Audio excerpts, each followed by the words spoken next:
In for repair today, we have our John Deere 7810, we have our John Deere 6820, we have a Claas Jaguar 860 forager, we also have a Landquip sprayer along with our Case track machines.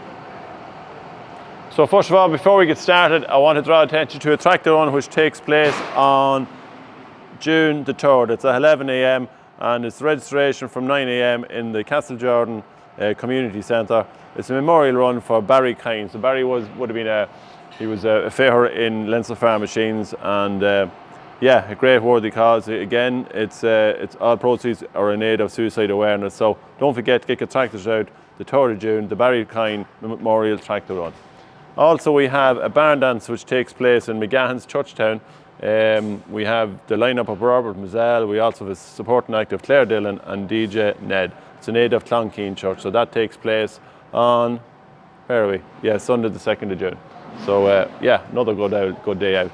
And if you are going to Bloom this week, now some of the viewers might and some of the viewers might not, but we will be there in Bloom. Finnegan's Farm have a stand, and just drop in, say hello. If you watch the channel, just say I like the channel. You wouldn't know, it might be a little surprise there and a little gift for you as well if you pass by. So yeah, hopefully to see you at Bloom as well. So first of all, we'll head over to David with the Claas Jaguar 860. Now,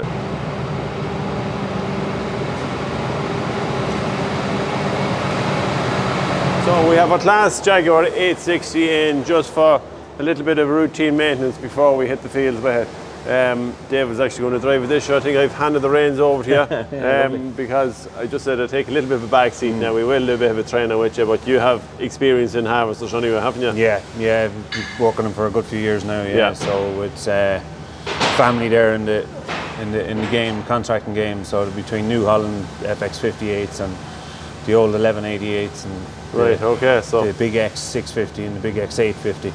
So they're generally the harvesters we work on. So this is going to be a little bit new. The button's slightly in a different place. Yeah, slightly different. Yeah, you don't exactly look into the screen now to where your settings on and stuff like that. But yeah, no, old school. There's nothing wrong with it. Nothing wrong with it. No, simple. Yeah. Well, look, we've done basic routine on it. Obviously, you start to get pick up. We've done the tines, cam bearings, anything that was there. Yeah. Was a good bit of work done on it last year anyway. So not a whole lot. There wasn't a whole lot to be done now, in fairness. There's a few bent tines, and the cam is actually in good shape.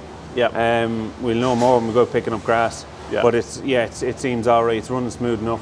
Rollers all seem to be smooth enough. Gearboxes seem to be intact. Yeah. All of them main checks that we'll be doing. Yeah. So down to your down to your drums. So Caleb came in and did a bit one evening there. He torqued up the knives and set the knives and stuff like that to the shear bar. So it's all the most important part is just that's your capacity of your machine. If you get the drum right and your shear bar right, then you're maximising the capacity and fuel efficiency of your harvester, you know.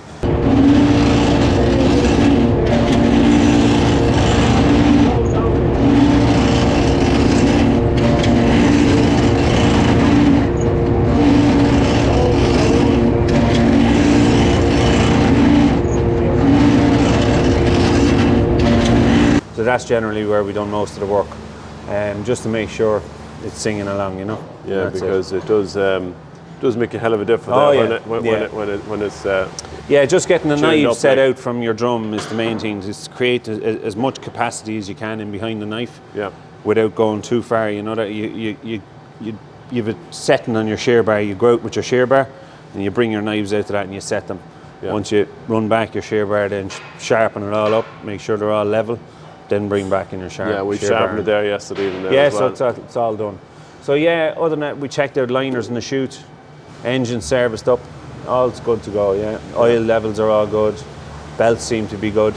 So yeah, we'll know. It could be 10 minutes. We could go through the season with no bother. Yeah. And then we could 10 minutes and we could have a problem. Yeah, that's the beauty of these jobs. If you do the routine maintenance, routine stuff, then preventative stuff at least, then it makes me sure that we are. Yeah. Well, look, I see you have another little addition here on the side of it. It makes a hell of a difference. We have it on. We used to put on the right back to the. We had a New Holland harvester where the chute didn't move at all. You couldn't move it. Okay. And it made it very difficult then for filling trailers. So what we did was we put the mirror on it and we said to the trailer drivers, you fill your load. Yeah. And that was it. So it just made it easier. So the trailer drivers now can see into the trailer. Yeah. And it just gives them, so they know where the back of the trailer is, they know where the Well, you will find now with the drivers that some of them will want to fill it, and some of them, you know, they'll all want to fill it by the time I'm finished with them. As simple as that. Right, well, look, hopefully it just makes it a bit easier. Hopefully the shower rain doesn't come, that's all, then you'll be snookered. That's it, yeah. Look, we'll see. I actually need to tighten it up. I want to brace it up a bit. Yeah, brace it up a bit, and that's it. But well, Sean, you must go and do a bit of rowing here. What are you doing? Big rake on. Get ready for silage. 500 acres ahead of me there. Have you? Well, any problems there so far? Well, the hitch cable is broken this. Oh, right, from before. So we have our hitch cable gone here now. We've just replaced it with a pin, and it's fine. It'll do for the. It's just to save grass catching on the hitch. Yeah, it's just going to do until we get one of those lock and make. I think that's the second one now we've done this year. So, yeah, it can be a combination of sometimes not having your hitch rods tight and fully adjusted there. So sometimes they pull the handle inside and the cable is break. And that's generally what happens, isn't it? Yep. But any other problems or how then is she? They're good clean, they're good grease. And so the rake's pretty much brand new, like so. Yeah, should be alright. Alright, that'll do. So there's probably no harm, Sean, to just take that little bit of slap out of it there.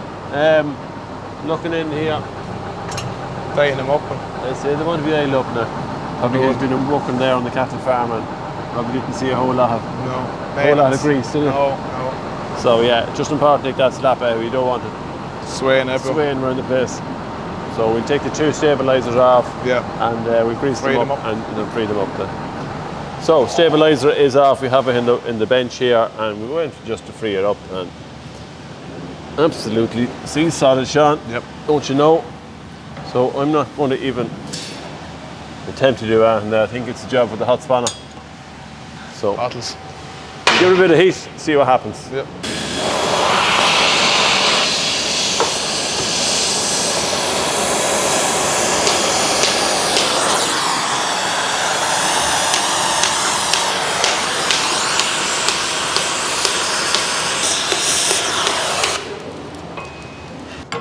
So a little bit of heat does the job. Just don't apply too much of it. No. And we can loosen it out. We'll probably take it right out completely. Wind out the last, copper grease back in. And that should be job done. And we need to do the same with the other one as well. So, yeah, Shani, you're younger than me there. So a few jobs going on here with the Landquip sprayer. Mick and David are flat out here. What's going on? A few bits and pieces, yeah. Just we had a couple of oil leaks on it. We had an oil leak here on a solenoid, just an O-ring on it.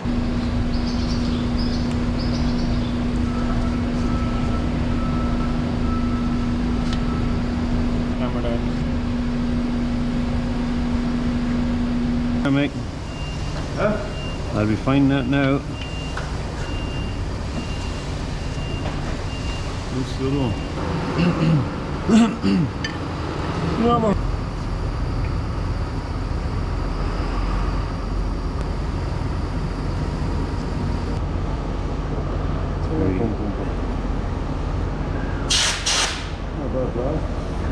No.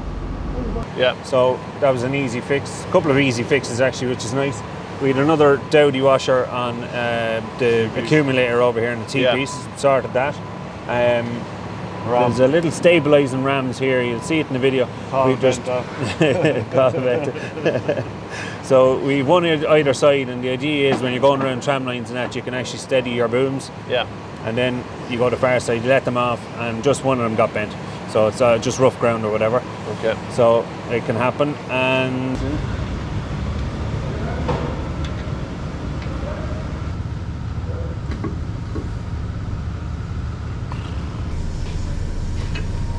you come in this way? Yeah. Oh.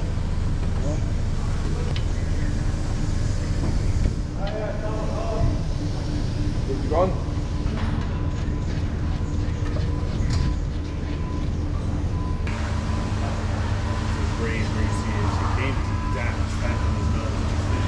You're steering, and I have this little bolt here which Mick showed it to me.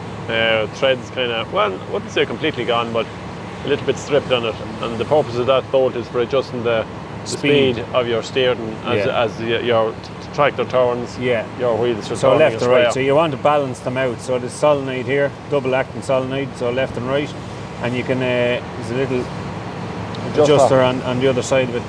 You probably can't see from there, but you just adjusted in and out for fast and slow. What was happening with the top one was it was going real fast one way, that it was actually popping the threads on that little bolt. So we put a new bolt into it.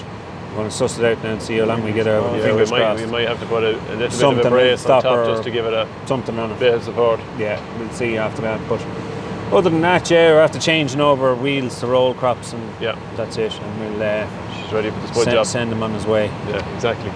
And he's on the camera there now, so he'll be heading for the spud field shortly. Keep the rain away. Keep the rain away, and that's it. The steering system is operated here from the drawer. As you can see, we have 2 springs, and this is on the pivot. And I presume, Sean, when it pulls one way, it steers the back. It'll be on the O, it'll be on the control panel, so you can do it manually or you can do it automatic, so you can. So it likes to feel around like that, you don't have to be fiddling the whole time. So when you come into the headland, it'll automatically follow. And as the tractor turns, this will pivot, and then the wheels will pivot back. Yeah, look, it's not probably very simple looking. It's tidy, it's out of the way as well. It's out of the way, doesn't give much problems either. 7, 8, 10 in here this morning. Now, we had this one in the Distona, Sean, it's not right. And what was happening was the PTO was coming out. The whole time. So it was the clip and shaft and the inner splines were wore to the wall. Right, okay, so when we took it out, is this the shaft that was in it? Yep. It's the shaft that was in it. Now, we do probably see there will be a small bit of wear on that. Well, we reckon probably most of the wear is on the inside here. Yeah. Now, it's probably days' work to get that stripped off, because you have to strip the whole back of it here, drop the hitch out of it, and take this piece out. So we just maybe haven't time for that yet. No. We will bring in another stage. Just what can also happen is the spring clip. So that is the old one, and this is the new one. So as you can see, there is a bit of a differ in the 2 clips. This one is probably better spread out, that it does spring and hold in position. So what we've done is we have replaced it with a new shaft and a new clip, and you can see it has tightened it up a lot. Now, we do definitely reckon we have play in there, Sean. We have a little bit of wear going on, but that will be probably for another day. So again, we'll just clip this into position. And that's it, in position like that. Now, a small bit of play in it, but nothing to what it was before that. So that should keep you going there for another day, and we will get another chance to strip it and do a job on it, won't we? Yeah, no time now. No time now. So our 7-8-10 has a bonnet with a lid on it, but this lid keeps coming off. Now, it's an access point into our coolant tank, header tank here on the top, but it is just loose, and the guys have taped it across it here, which doesn't really look the job, does it, John? No, absolutely not. No, wouldn't be our way going on. So it's a bit shaky now, isn't it? Yeah, so we want to come up with some way of, there's 2 little retaining caps in it here. You can see. There's 2 little retaining caps here which sit across these little stubs, and I presume the idea is just to keep it in place, that when you want to check it, you can still open it. But as it stands, this one is missing, and this one. I think our grommets are more wore than with the Sehinta. I think they're more wore than. No, this one is missing, right? We can replace that. We put a bolt in it. Yeah. And it'll clip into it. But I'd say it'll be tight enough at that stage. The plan is to probably put something like an M8. Not threaded, we turn it up. Yeah, turn it up, bring it up from the other side. Yeah, and put a retainer clip on it. Yeah, and that should, just to keep it in position, because... Get the right length there, I just have to cut it the right length. Yeah, that might do it, John. Keep it doesn't take much. No, it should sit down, it's not even sit, it should sit down across that. And then you get a little bit of a clean there, so we'll let you work away on that. Thanks for that. Yeah, thanks for that, right. Toolbox has seen better days. Not really a toolbox either. Well, no, box for the transfer pump. Yeah, so in here we have our transfer pump, diesel pump, which is also very, very handy to have, especially in the field, and maybe one tractor has diesel and another tractor hasn't, and you've no tank with you. We just have it as a backup, and we have it in the work trailer. Now, we took it out of the work trailer the other day, and we left it on the garage floor, and then the cameraman here decides to reverse in with the big steyr and a big wheel and straight across the side of it here. So there was only one winner there. Yeah. But you have the job of trying to straighten it. Yeah. Yeah. It'll be fun now, but look, we'll do our best. We'll get it. We'll get it straightened. We'll get it going. We'll have enough fear to do it. So yeah, we'll probably see progress as it goes along and see how it goes.